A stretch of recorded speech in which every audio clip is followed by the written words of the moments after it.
Well, happy Sunday to you, friends, and welcome to our video version of our Robinson Report for June 13th, 2021.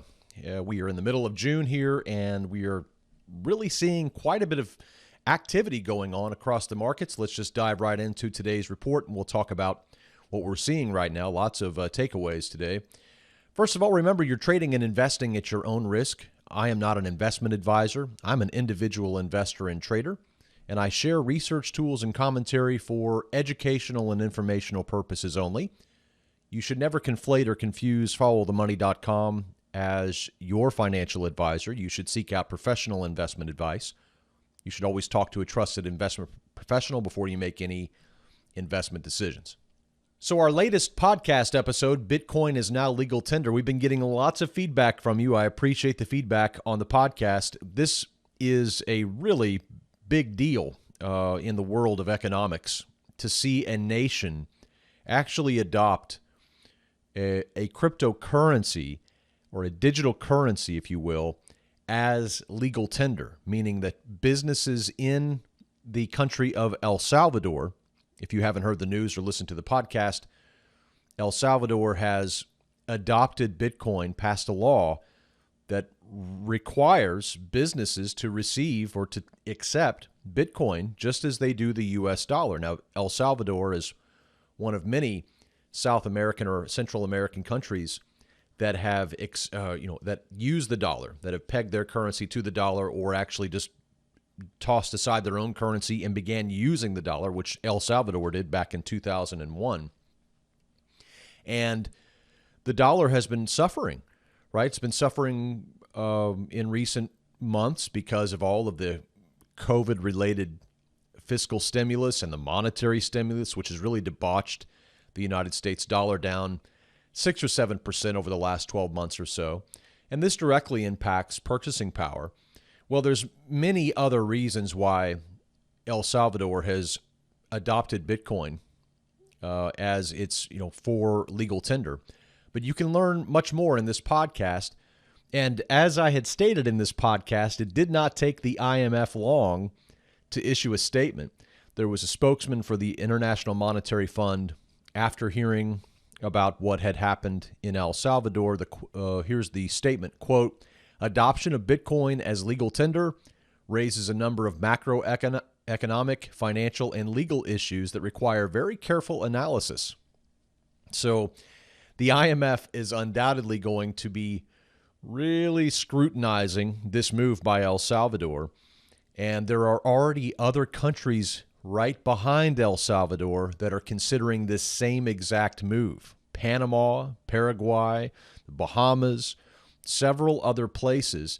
They may be relatively small economies, but when you start to add them up, this could lead to very positive things as far as demand for Bitcoin longer term, and also a diminishing of the United States dollar, right, in many areas of the world. So certainly an area to watch. We've talked about the petrodollar system, certainly in my book, Bankruptcy of Our Nation, on our website. We've talked about that, followthemoney.com/petrodollar. You can learn all about that system. But, Bitcoin is now playing a new role in attacking the Federal Reserve and its printing press, right? So just really interesting stuff that's happening. So check out that latest podcast if you haven't had a chance yet. We also just released our Chainlink 101 video. So we have covered many different cryptocurrencies doing 101 videos for you. And all of our gold and platinum members now have access to our latest video, which is Chainlink 101. We dive deep into this very interesting and compelling digital currency project and explain why it is so popular and what's the future looks like and all of that. So we talked about much in this video. Be sure to check that out when you get the chance. So let's look at some charts and see what's going on. First of all, the S&P 500, as you can see here, it rose about 0.4% last week to close at that new record high. This is the third straight week of gains for SPY in a row. And the surge in stock prices that we're seeing came as new official U.S. inflation figures last week revealed that consumer prices rose 5% year over year in the month of May. That's the biggest increase we've had since 2008. If you look at the actual core inflation data, you'll find that it's the highest level we've seen probably in 3 decades, probably about 1992. The S&P 500, though, is kind of shaking that off and moving higher. It's up 13% year to date, which is really, really quite good. I mean, when you think about the current environment, and here we are in the sell in May and go away, and now we're in the summer doldrums, and we have all of this, worries about tapering and all of this and all the other things that are going on, the market just keeps going higher. And it's not really a surprise, friends, because again, what has the Federal Reserve been doing? We've been saying this since it began, is that they're literally just pumping this market higher, right? As we'll see in just a minute. My next chart, I want to show you about the Fed's balance sheet. But, taking a look here, we got 50-day moving average support on the S&P, and it just continues to find support there. So as long as we can hold that area, then we would expect, to see more gains ahead. Now, a breakdown below the 50-day moving average is not going to be a big deal. It's currently around 41.66. Then we would come down and test the 120, which is right here. A breakdown below the 120, currently around 39.79. Now, that would signal further selling pressure ahead. But as long as we hold these two areas for now, we would expect just more upside, right? So we're bullish. We remain bullish here. Position uptrend, long-term uptrend. Lots of noise in the market, lots of fear going on. As always, lots of headlines that are designed to create near-term fear. But the markets are just shaking it off and pushing higher, a new all-time high on the S&P 500. Now, one of these headlines, which is really quite drastic, I mean, it's really hard to believe, but the Federal Reserve's balance sheet now has hit $8 trillion for the first time. Happened last week when they put out their data. I mean, this is just staggering when you think about what's happened here. And this explains much of the market rally. I mean, understanding that the Federal Reserve has been the backstop for this, and they have been pumping money in, and they have taken on $8 trillion onto their balance sheet. They're going to have to unwind this. They can't leave it like this. And so this is going to be historic. It's already historic that we have $8 trillion on the Fed's balance sheet. I mean, that's just lunacy, right? But how they're going to unwind this, right? That's going to be the thing to watch. We have these things we are familiar with, the taper tantrums that went on in times past. And remember, we never really unwound the 2008 crisis balance sheet bubble that was created. So here we have the balance sheet well below $1 trillion here. And then we run into the 2008 crisis right here. And you'll see that they doubled the balance sheet fairly quickly, and then they just kept adding more and more and more. So it went from $2 trillion back in 2009 to $3 trillion in 2013, and then you'll see that it's up to $4 trillion by 2014, and then it just kind of hung out about $4.5 trillion for some time, and the market continued to go higher with this support, also supported by ultra-low interest rates. Well, they began trying to unwind some of this, as you can see in 2017, 2018, 2019, but it never really got much more lower than just south of $4 trillion. And so since the middle of 2019 or so, we've seen the balance sheet run from below $4 trillion to where it is now, way up here at $8 trillion. So they're going to have to unwind this. That means they're going to suck money out of the system. And how that's going to work, what that's going to look like, how investors are going to react to that, how long it's going to take. I mean, all of those questions are still unknown. But this is certainly historic, and it's problematic for the monetary policy makers, how they're going to get themselves out of this, how they're going to unwind this. If they can do it, then bravo. Right?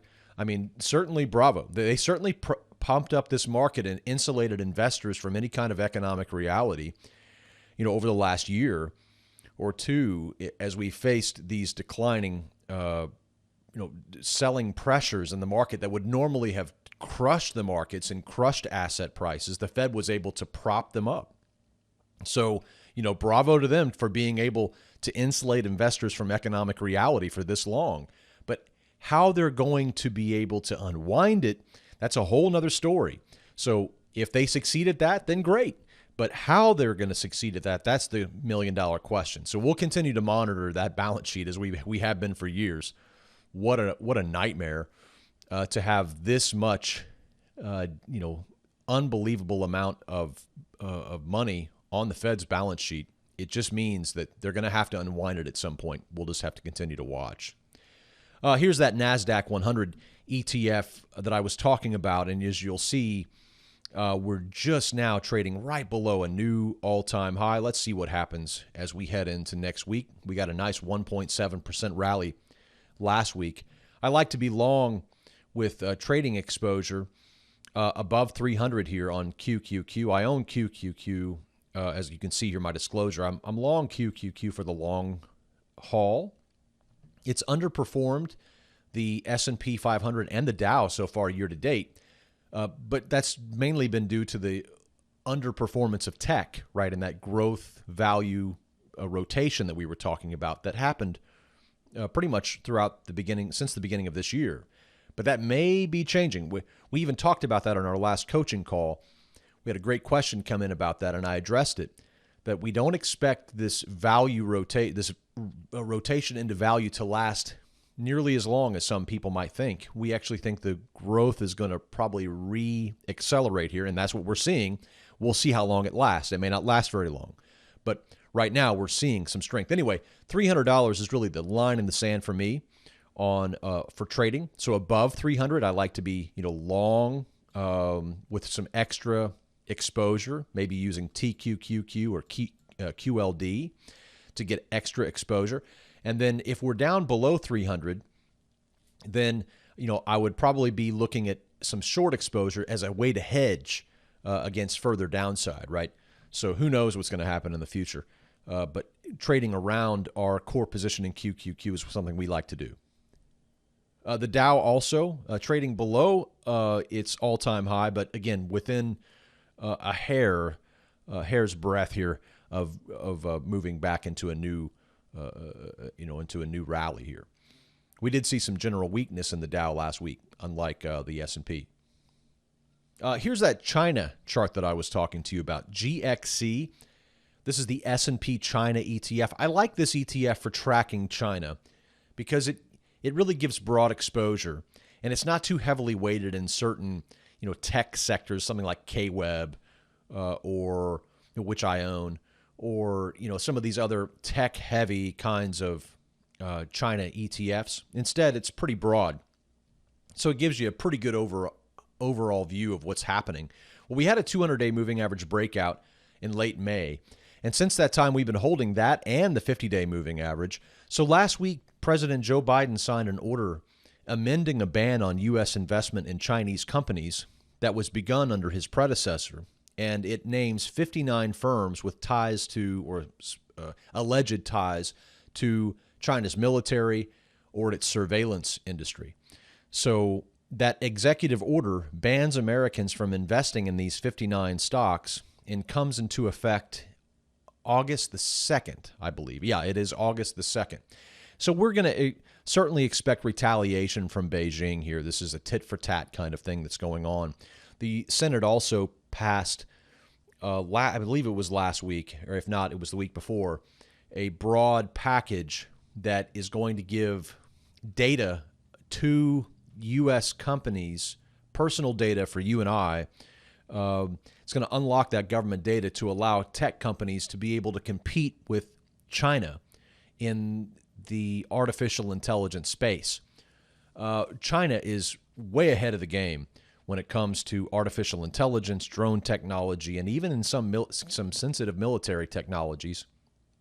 And I have a lot to say about China. I've been talking about them for years and how we fully expect them to overcome the United States economically speaking. Their economic power is, of course, rising dramatically.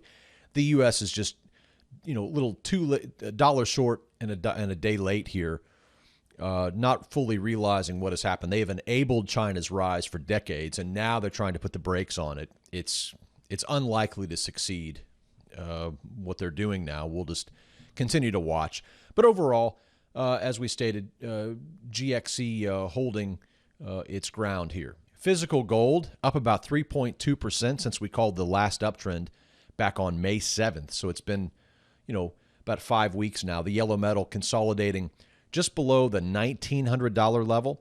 You see it's been perking up just above that area, but really it's really kind of tight. It looks like silver a little bit by just kind of grinding sideways here. Investors digesting some of these gains, but also trying to make sense of the Fed's statements on inflation. There's this transitory view, the belief that this inflation that we're seeing now is just going to be transitory. Well, we'll see.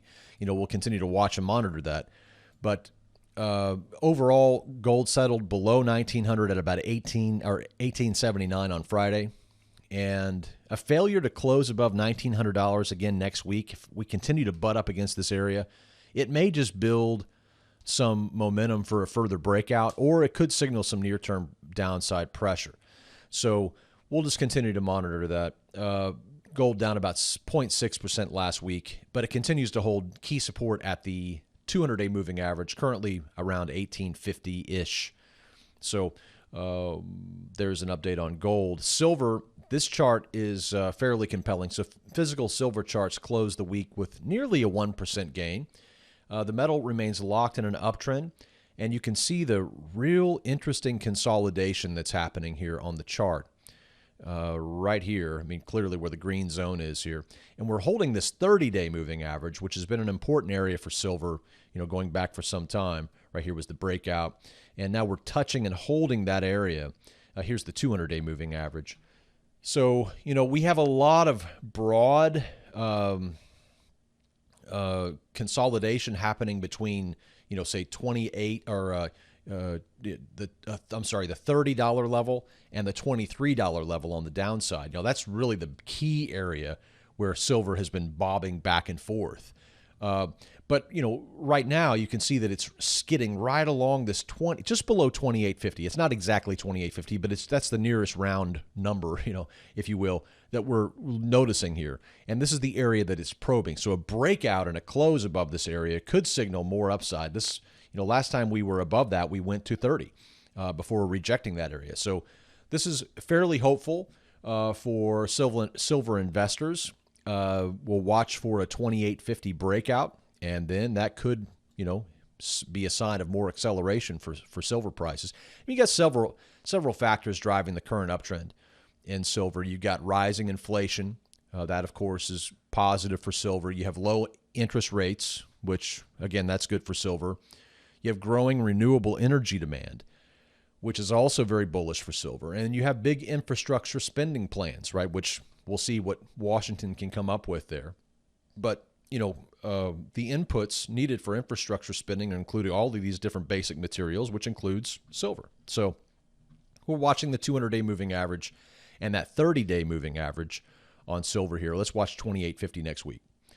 The dollar showing some signs of strength on Friday, kind of perking up in the face of all that poor inflation data that we had just been talking about, showing that that inflation is accelerating. But again, there's just this general idea, I think, among the investing community that the Fed is going to be able to pull the rabbit out of the hat here and keep and maintain inflation at a true transitory level, where it'll just be, a problem for a little bit, and then they'll get it under control. Well, that is their problem right now. If they can manage that, then again, kudos to them.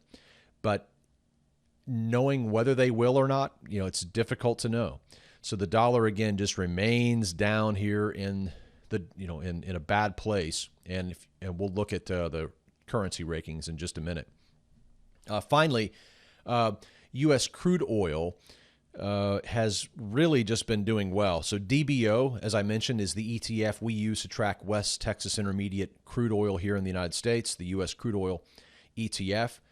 And it broke out to, oil prices reached fresh multi-year highs on Friday, closing out a third straight week of gains. And so you have West Texas Intermediate crude settling the week just above We're actually just below $71 per barrel. That's the highest level we've been since October 2018. Brent crude oil closed above $72 per barrel for the first time since, well, not for the first time, but since 2019. And Goldman Sachs has said that it expects Brent crude oil prices to reach $80 per barrel this summer as the vaccine rollouts, really lead to a recovery of global economic activity. Well, some are even expecting that we're going to see $100 oil return.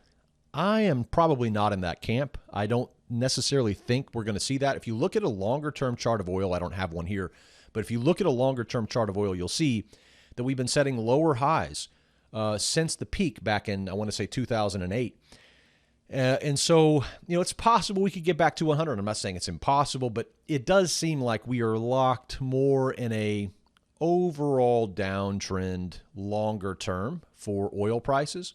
So they could certainly get out of hand. They could certainly rise to $100. So I'm just not in that camp that's saying that's going to happen.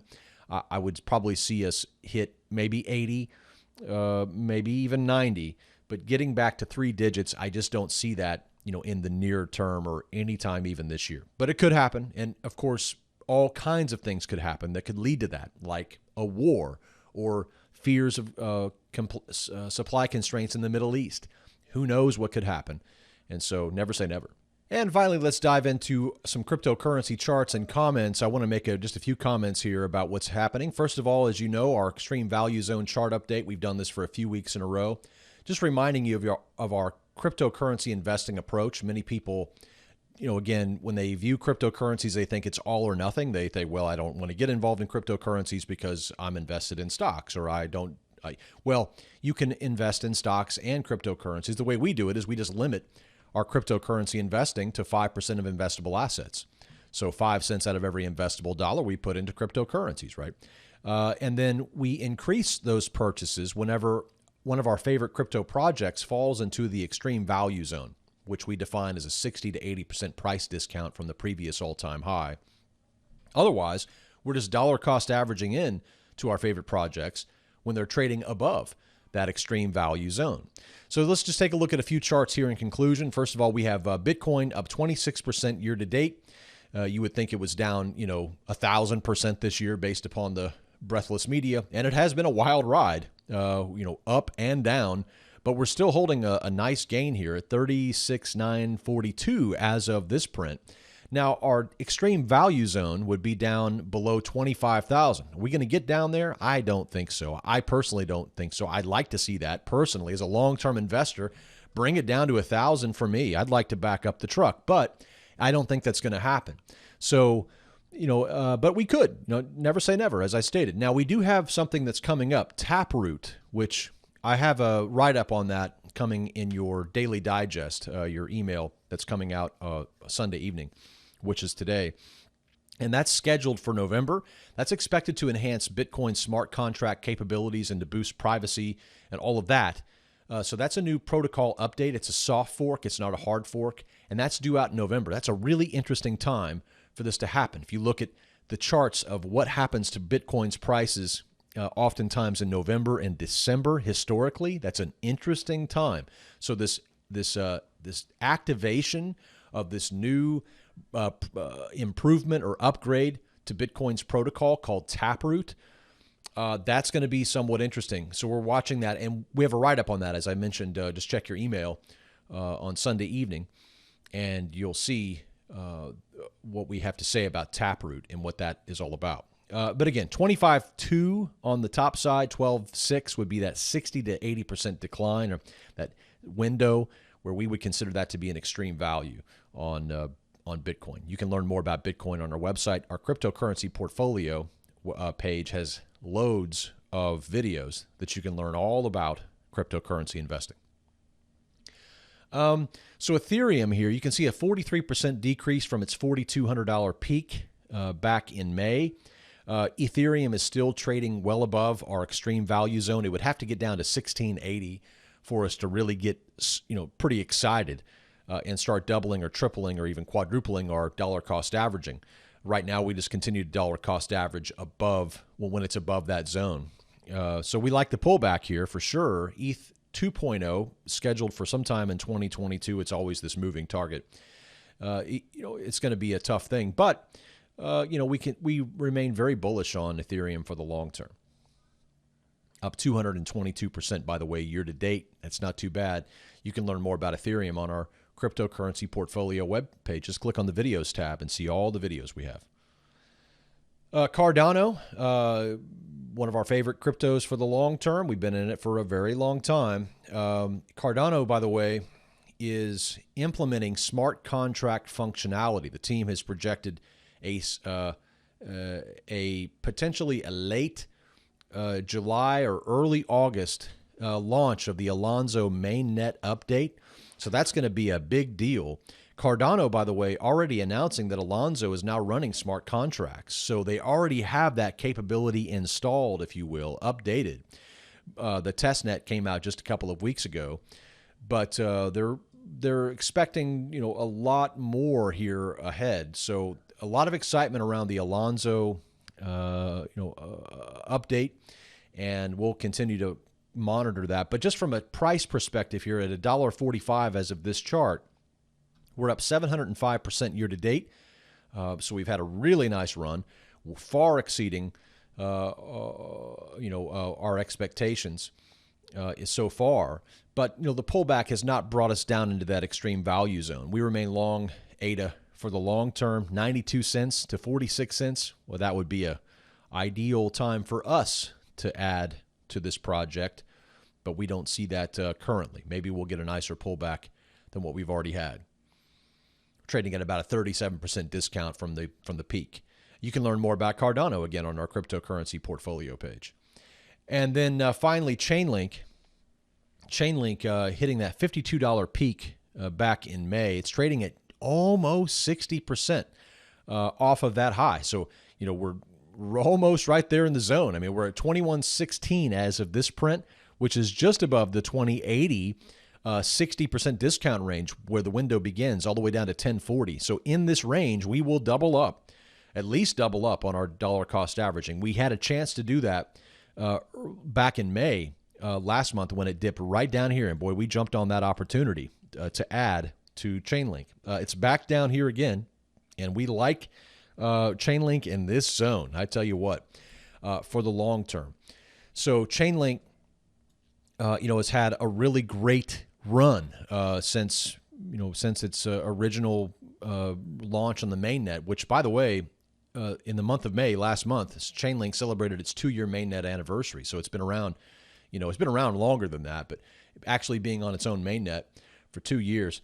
So Chainlink oracles and price feeds were successfully integrated into 55 projects last month. So they're continuing just to grow their network effect. And as of this video, when we take a look at the projects that Chainlink has been integrated to globally, it's about 567. And so that number's growing, on a regular basis. So they're definitely, gaining steam in the space. Their price is down, and we will be adding in this window as we can. So Chainlink, if you want to learn more about that project, again, our cryptocurrency portfolio, where you can find our current portfolio of all the different cryptos that we own, our price targets on them, videos about them, all that kind of stuff, all on that particular page. And that brings us to the end of today's video version of our Robinson Report. I hope this is helpful to you, and we'll look forward to seeing you next time. Until then, God bless.